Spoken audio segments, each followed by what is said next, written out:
সিরাজগঞ্জ সলঙ্গা চকচবলিয়া গ্রাম অঞ্চলে বন্যার পরিস্থিতি দেখুন। আসলে এই গ্রাম অঞ্চলে কিন্তু খুবই ভয়াবহ বন্যা হয়েছে। দেখেন বন্যার পানিতে মানুষের পাট বিভিন্ন ফসলাদি কিন্তু তলিয়ে গেছে। দেখেন এদের কি অবস্থা, এরা নৌকা ছাড়াই কিন্তু কোনো দিক পার হতে পারতেছে না। নৌকা ছাড়াই এদের কোনো উপায় নাই। দেখুন এই পাটগুলো কিন্তু একদম পানির নিচে ডুব দিয়ে কাটতেছে। আসলে খুবই কিন্তু কষ্ট করে কাটতেছে। দেখেন আসলে এই এলাকাগুলো একদম তলিয়ে গেছে বন্যায়। সেই বন্যা হয়েছে, শুধু বাড়িঘরগুলো কিন্তু জাগ্রত আছে, আর সবগুলোই কিন্তু তলিয়ে গেছে। দেখেন একদম পাটের প্রায় মাথা পর্যন্ত পানি উঠেছে।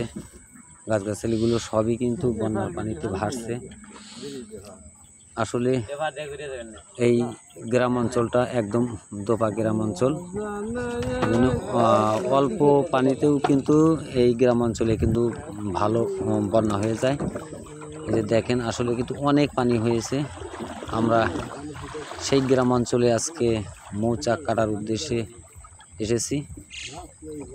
আসলে কিন্তু আমরা নৌকায় পার হচ্ছি, এক গ্রাম থেকে অন্য একটা গ্রামে চলছি। আসলে মৌচাক থেকে মধু সংগ্রহ করার আশায়। দেখেন আসলে পথের মধ্যে একটু মনে হলো মাশাআল্লাহ মাশাআল্লাহ, খালি পানি, চতুর্দিক শুধু পানি।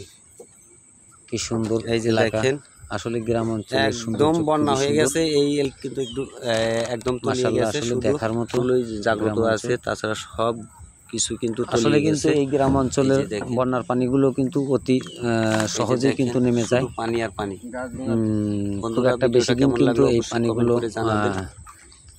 থেমে থাকে না। এই যে দেখেন অল্প সময়ের হয়েছে চলে যায়। যেরকম বন্যা দেখতেছেন দুঃখের সীমা নেই, এরকম দ্রুতই কিন্তু পানিগুলো নেমে যায়।